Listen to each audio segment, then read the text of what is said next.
وہ دعا دی جس نے انہیں اتنا بڑا رتبہ عطا کیا، اتنا بڑا رتبہ عطا کیا۔ رتبہ کہتے ہیں مقام کو، مقام یعنی کوئی ایسی جگہ جو بہت اچھی ہو، اور عطا کیا یعنی دیا۔ آگے پڑھتے ہیں۔ حضرت نظام الدین اولیاء رحمۃ اللہ علیہ ابھی صرف 5 سال ہی کے تھے کہ ان کے والد کا انتقال ہو گیا۔ والد کے بعد ان کی ساری تعلیم و تربیت ان کی والدہ بی بی زلیخا نے کی۔ انہی کی دعاؤں کی برکت سے، دعاؤں کی برکت ہم کہتے ہیں یوں استعمال کرتے ہیں اس کو، کہ جب ہم یہ کہیں کہ ان کی دعاؤں ہی کی وجہ سے، جب ہم کہنا چاہیں تو وجہ سے کے لیے ہم برکت سے بھی استعمال کرتے ہیں، انہیں بڑا رتبہ ملا اور وہ سلطان المشائخ یعنی اس وقت کے بزرگوں کے بادشاہ کہلائے۔ اور بزرگ کا ایک مطلب تو آپ نے یہ پڑھا ہوگا کہ جس کی عمر زیادہ ہو اسے ہم بزرگ کہتے ہیں، لیکن بزرگ کا ایک مطلب یہ بھی ہوتا ہے کہ جو اللہ تعالیٰ کا بہت اچھا بندہ ہو، یعنی کہ اللہ تعالیٰ کی بتائی ہوئی ہر بات کو ماننے والا ہو۔ اللہ تعالیٰ نے قرآن مجید میں حضرت لقمان علیہ السلام کا ذکر کیا ہے، جو اپنے وقت کے بہت بڑے حکیم کو آپ سادہ لفظوں میں یوں سمجھ لیجئے کہ حکیم ہم اس شخص کو کہتے ہیں کہ جو ہمیں ایسی باتیں بتائے کہ جس میں ہمارا فائدہ یا اچھائی ہو، جیسا کہ کسی مرض کا علاج وغیرہ، اور ایسا علاج کہ جو فائدہ دینے والا ہو تو اسے بھی ہم حکیم کہتے ہیں۔ عقل مند یعنی ہر بات کو اچھی طرح سمجھنے والا، جن کا ذہن بہت اچھا کام کرتا ہو، تیز کام کرتا ہو، اسے ہم عقل مند کہتے ہیں، جو سوچ سمجھ کر کام کرتے ہوں۔ معلم آپ کو معلوم ہی ہوگا، ہم استاد کو کہتے ہیں، یعنی جو کسی بھی چیز کا علم سکھانے والا ہو۔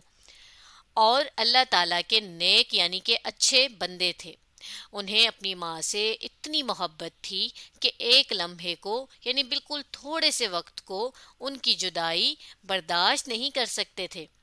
جدائی یعنی کہ ان سے الگ ہونا۔ وہ اپنی ماں کی دعاؤں ہی سے اتنے بڑے انسان بنے کہ اللہ تعالیٰ نے اپنی مقدس یعنی کہ پاک کتاب میں ان کا ذکر کیا، یعنی ان کی بات کی۔ آگے پڑھتے ہیں۔ معاف کیجیے گا، حضرت لقمان علیہ السلام فرمایا کرتے تھے، اگر میری ماں مجھ سے جدا ہو جائے تو میں پاگل ہو جاؤں گا۔ رئیس الاحرار مولانا محمد علی جوہر بیک وقت۔ اب رئیس الاحرار کیا ہے؟ یہ ان کا لقب ہے، اور لقب ہم کہتے ہیں ایسے نام کو کہ جو کسی شخص کو اس کی کسی خوبی کی وجہ سے دے دیا جائے۔ اور اس نام کا مطلب اگر ہم جانیں تو رئیس تو ہم کہتے ہیں یوں سمجھ لیجئے کہ رئیس کہتے ہیں سردار کو، اور احرار کا مطلب ہوتا ہے جو آزاد ہو، یعنی جو کسی کی غلامی میں نہ ہو، آزاد ہو، اپنی مرضی سے زندگی گزار سکتا ہو، تو اسے ہم جو ہے احرار کہتے ہیں۔ اور رئیس الاحرار کا کیا مطلب ہوا؟ کہ آزاد لوگوں کا سردار، یوں سمجھ لیجئے ان کے اس لقب کا یہ مطلب ہے۔ بیک وقت یعنی ایک ہی وقت میں بہت بڑے مقرر کہتے ہیں تقریر کرنے والے کو، اور تقریر کرنے والا کون ہوتا ہے؟ یعنی جو کسی بھی موضوع یعنی کسی بھی ٹاپک پر بالکل صحیح سچی باتیں لوگوں کے سامنے کرے۔ انگریزی داں ہم اس شخص کو کہیں گے کہ جس کو انگریزی زبان بہت اچھی طرح سے آتی ہو۔ اہل قلم کہتے ہیں لکھنے والے کو۔ اب اخبار کی جمع ہے۔ کامریڈ اور ہمدرد کے مدیر کہتے ہیں اخبار نکالنے والے کو۔ نکالنے والا یعنی جو اس اخبار کو پورا سیٹ کرتا ہے کہ کون سی نیوز کہاں، کون سی خبر کہاں آنی چاہیے، کون سی کہاں آنی چاہیے، اور وغیرہ، جو سارا سنبھالتا ہے یہ کام، اسے ہم کہتے ہیں اخبار کا مدیر۔ اور تحریک آزادی یعنی آزادی کی تحریک، اور تحریک کہتے ہیں کسی بھی کام کے لیے جو کوشش کی جائے اسے ہم تحریک کہہ سکتے ہیں۔ اور تحریک آزادی کیا تھی؟ تحریک آزادی یہی تھی کہ جب پاکستان نہیں بنا تھا تو اس سے پہلے ہم بر صغیر میں رہ رہے تھے، اس جگہ کا نام بر صغیر ہے، اور وہاں پر ہم پر کون حکومت کر رہا تھا؟ انگریز حکومت کر رہے تھے وہ، یعنی کہ ان کی مرضی سے ہم زندگی گزار رہے تھے۔ تو ان سے آزادی حاصل کرنے کے لیے کچھ لوگوں نے مل کر جو یہ کام شروع کیا، اس کام کو انہوں نے تحریک آزادی کا نام بھی دیا، کہ مجاہد تھے۔ مجاہد کہتے ہیں کسی بھی کام کے لیے، ایسا کام جو سچا ہو، جو حق پر ہو، اس کے لیے لڑنے والے کو۔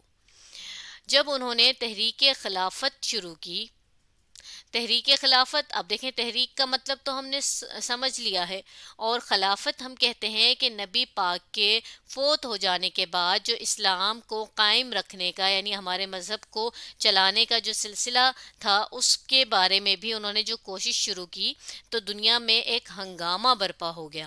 ہنگامہ برپا ہو جانا ہم یہ تب استعمال کرتے ہیں کہ جب کسی بات پر بہت سے لوگ جو ہے وہ آپس میں بحث و مباحثہ کرنے لگیں، لڑنے جھگڑنے لگے، یا بہت باتیں کرنے لگیں، تب ہم یہ بات کہتے ہیں۔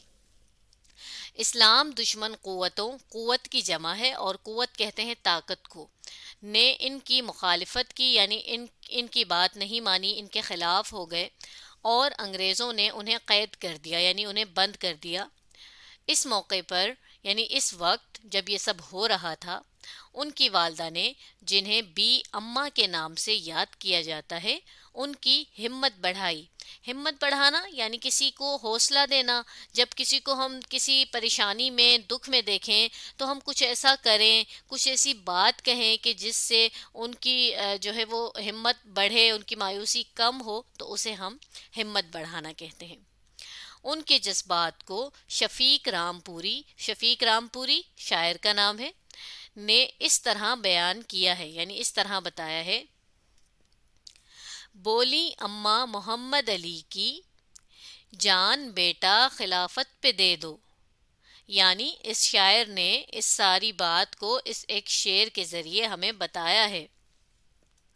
جان خلافت پہ دے دینا، یعنی بے شک تمہاری جان ہی کیوں نہ چلی جائے، تمہیں اپنی جان ہی کا کیوں نہ خطرہ پڑ جائے، مگر تم یہ تحریک خلافت جو تم نے شروع کی ہے، اسی کے ساتھ رہنا، اس لڑائی سے، اس بات سے پیچھے نہ ہٹنا۔ تو آج ہم نے سبق عظیم ماؤں کے عظیم بیٹے کی پڑھائی کی۔